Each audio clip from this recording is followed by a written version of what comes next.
Alright, so Assalamualaikum guys. So selamat datang. Dekat channel ni aku akan banyak share berkenaan dengan tips Takaful, tips sales dan mostly aku akan share berkenaan dengan self development lah. Alright, so untuk hari ni aku nak share dengan korang iaitu satu topik yang ramai juga orang tanya aku yang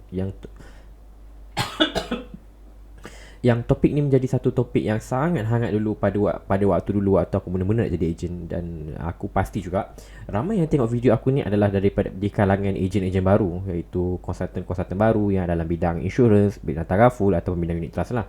So untuk hari ni aku nak share berkenaan dengan cara aku close klien daripada sebelum aku jumpa klien sampai aku jumpa klien. Alright. So jom kita tengok point-point dia. Alright.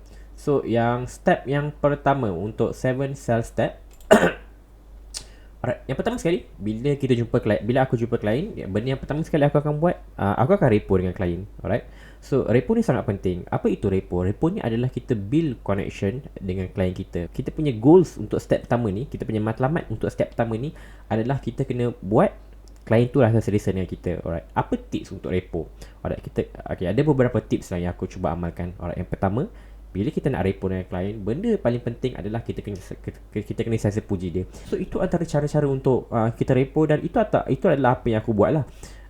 Itu tips yang pertama untuk kita repo. Okay, tips yang kedua pula, bila kita repo, kita kena tahu repo ni bukan untuk kita tapi untuk klien. Alright. Bermaksud bila kita nak adakan conversation, adakan perbualan dengan klien, kita kena make klien berborak lebih. Bermaksud jangan kita banyak borak, klien akan bosan. Kita akan biarkan klien bercerita dengan kita. Kalau kita nak borak berkenaan dengan hobi dia, okey, contohlah kalau kita masuk, kita dah terang-terang nampak ada trofi dia main golf. Kita borak lah. Sebagai contoh, Cik Ahmad, saya nampak banyak lah trofi-trofi golf. Cik Ahmad memang masa lapar memang suka main golf ke? Bila kita tanya macam tu, klien tu akan borak pasal golf, dan kita kena dengarlah dia cakap. Jangan kita yang banyak cakap tahu, sebab bila kita repo ni, bila kita yang banyak bercakap, klien akan bosan. Itu yang menyebabkan connection kita dengan klien tu tak kuat. Kita kena biarkan klien yang bercakap. Contoh, bila kita dah borak berkenaan dengan dia punya hobi, dia punya golf, dia akan cerita, oh saya main golf kat sini, oh golf ni saya jumpa ni. Kita dengar saja, dan kita dengar dan kita angguk dan kita agree dengan apa dia cakap. Alright. So itu adalah dua tips yang aku selalu amalkan. Tapi ada banyak lagi lah, sebab repo ni dia sangat besar tau. Sebab kita kena faham repo ni dia berkenaan dengan dia ada kena mengenai dengan psikologi lah, psikologi dan perbualan antara dua individu. Jadi kalau korang nak tahu lebih lanjut macam mana secara detail berkenaan dengan repo dan build connection ni, korang boleh tinggalkan komen dekat bawah, dan aku akan buat video yang lain untuk secara detail macam mana kita nak repo lebih efektif dengan klien. Alright. So untuk sekarang ni aku pergi kepada step yang kedua, adalah kita bagi tahu purpose yang kita datang dekat sini. State the purpose and fact finding. Itu adalah step nombor 2. Alright, aku ulang balik. Untuk step yang kedua adalah bagi tahu purpose and fact finding klien. Alright. So sometimes bila kita repo, kadang-kadang kita boleh repo terlampau jauh. Kadang-kadang klien dan kita pun terlupa yang kita datang sini sebenarnya kita nak share dengan dia berkenaan dengan kebaikan Takaful. Alright. So kita kena bagi tahu purpose. Bagi contoh, antara yang korang boleh amalkan, korang boleh bagi tahu, oh by the way Cik Ahmad, actually tujuan saya datang hari ni sebenarnya saya nak share dengan Cik Ahmad berkenaan dengan program pelindungan pendapatan daripada AIA yang saya ada call Cik Ahmad baru-baru ni, ingat lagi kan? Alright, so in order untuk saya share dengan Cik Ahmad berkenaan apa yang program yang kita ada, just saya perlukan beberapa detail berkenaan dengan latar belakang kewangan Cik Ahmad. Is it okay untuk Cik Ahmad kalau saya tanya dalam a few question berkenaan dengan dia punya financial portfolio? So itu adalah cara aku dan ayat aku gunakan dekat klien. Bila every time aku dah sampai ke step kedua, iaitu state the purpose, and aku akan fact finding klien tu. Alright. So fact finding ni senang je, simple je.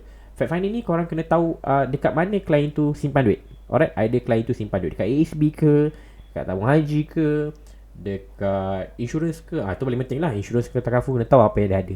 Sebab dia macam tak best tau kalau klien tu dah ada medical untuk company lain, tiba-tiba korang propose untuk medical lagi untuk company ni. So macam tak best lah. Maksudnya korang datang, korang nak pancung produk yang dia dah memang ada, plus korang jual satu benda yang dia dah memang ada dah. Probability untuk korang close tu sangat rendah. Alright. So itu adalah faktor kenapa fact finding penting. Itu adalah step yang kedua. Okay, untuk step yang ketiga adalah confirmation on needs. Alright, so bila kita dah fact finding, kita kena tahu dekat mana klien tu punya needs. Contohlah, macam kalau kita dah fact finding, kita dah tahu rupanya klien ni perlukan medical, dia tak ada medical lagi. Ataupun mungkin bila kita dah fact finding, kita tahu klien ni perlukan hibah sebab dia ada banyak anak perempuan. So confirmation on needs ni adalah kita ulang balik apa yang kita dah kumpulkan data daripada klien tu. Sebagai contoh, apa yang aku selalu bagi tahu dekat klien adalah, dia kata, okay Cik Ahmad, saya just ulang. Okay, sekarang ni Cik Ahmad bagi tahu saya yang Cik Ahmad ada simpanan dalam ASB sebanyak RM10,000. Lepas tu Cik Ahmad ada ambil insurance, iaitu Prudential. Sebagai contoh lah, aku ambil Prudential lah contoh lah kan, Prudential dengan medical. Lepas tu Cik Ahmad ada ambil FD, and Cik Ahmad ada simpan unit trust. And sekarang Cik Ahmad punya priorities adalah hibah untuk anak-anak Cik Ahmad. Betul lah Cik Ahmad? Itu adalah confirmation on needs. Alright. So aku lupa dekat step yang kedua tadi, antara fact finding tadi, korang jangan lupa tahu, bila bukan sahaja korang kena tahu klien tu simpan dekat mana, tapi korang kena tahu juga berapa dia simpan dekat situ, berapa banyak, berapa lama dan dekat mana. Itu paling penting. Contohlah dia simpan dalam ASB, kena tahu ASB tu daripada bila dia simpan, dan kena tahu berapa banyak dia simpan. Itu paling penting. Dan aku tak nafikan, ada juga situasi di mana yang klien tu tak nak bagi tahu, and kita kena faham. Ada juga klien yang dia a little bit tertutup lah. Satu je korang kena tahu dalam minda, bila klien tu tertutup dengan korang semua, korang ni tak cukup repo dengan klien ni. Maknanya korang tak cukup build connection dengan klien tu. That's why klien tu anggap korang ni sebagai stranger. Kenapa stranger? Orang yang dia tak kenal, orang yang dia baru kenal, dia perlukan share benda-benda privacy ni dekat korang waktu hari pertama jumpa. Of course tak nak cerita. Tetapi kalau korang repo dia betul-betul, korang buat dalam selesa, of course klien akan cerita, tak ada masalah.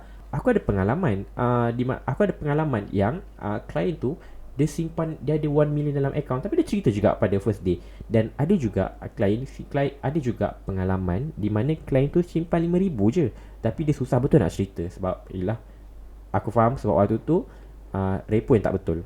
Alright, so bear in mind, repo sangat penting. Dah repo, kita kena fact finding. Ketiga, kita confirmation and needs. Alright. Sebelum aku masuk pada step yang keempat, korang kena tahu 3 step yang terawal ni sangat penting.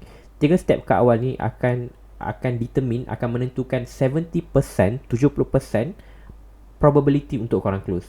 That's mean, kalau korang 3 step ni korang nak close sangat susah. Kalau 3 step ni korang buat dengan sangat bagus, possibility untuk close sangat tinggi. So bear in mind, 3 step ni sangat penting. Yang lain-lain tu dah go with the flow. Alright. So untuk step yang keempat, iaitu sales presentation. Sales presentation ni sangat mudah.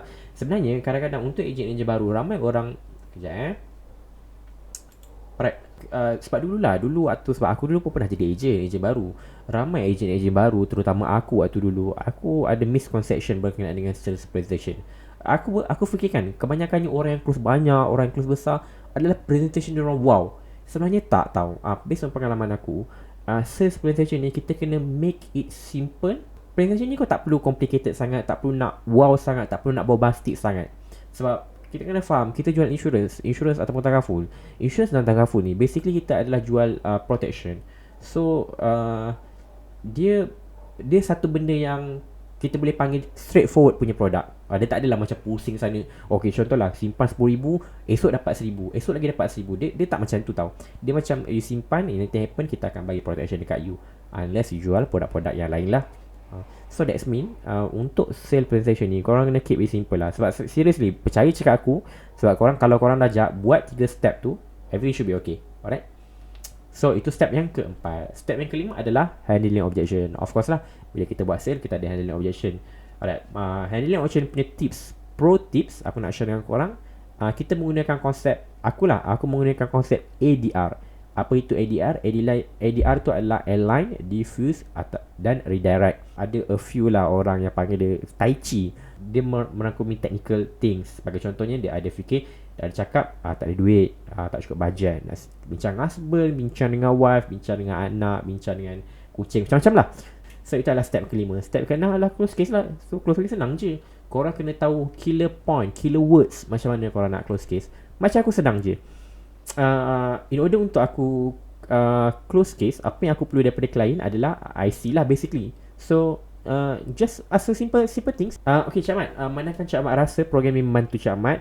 Boleh saya dapatkan IC Cik Ahmad tak untuk saya bantu Cik Ahmad dari segi pendaftaran?